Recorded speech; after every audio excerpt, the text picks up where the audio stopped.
টুকি সোনা, তুমি কেমন আছো? ভালোই খারাপ।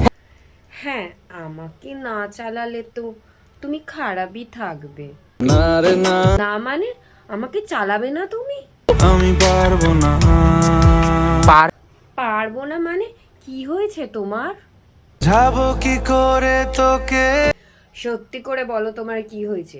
তোমার মা কি আবার আমাকে নিয়ে কিছু বলেছে? চুপ করে আছো কেন? আর কি বোঝাবো বল? আমি তো এটাই বুঝতে পারছি না, আমাকে নিয়ে তোমার কিসের এত প্রবলেম, বা তোমার মায়ের এত কেন প্রবলেম? কি করেছি আমি? আমি কি তোমার বাড়া ভাতে ছাই দিয়েছি? যা চলে তুই, ও হো, সব ভুলে তুই। বাহ বাহ, শেষে তুমি আমার সাথে এরকম করলে। বাহ বাহ বাহ বাহ বাহ বাহ বাহ বাহ বাহ। সারাদিন শুধু মোবাইল, সারাদিন শুধু মোবাইল। এই মোবাইলটাই তোকে খারাপ করে দিচ্ছে, তোর ভবিষ্যৎ নষ্ট করে দিচ্ছে। তুই বুঝছিস না?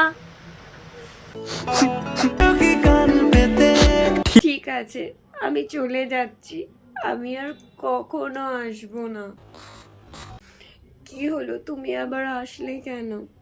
বুঝেছি ক্ষতি নেই, হ্যাঁ তো, আর তুই ছাড়া গতি নেই। এটা তো তোমার আগে ভাবা উচিত ছিল, যখন তোমার মা ওইভাবে আমাকে বলছিল, তখন তুমি বলনি কেন?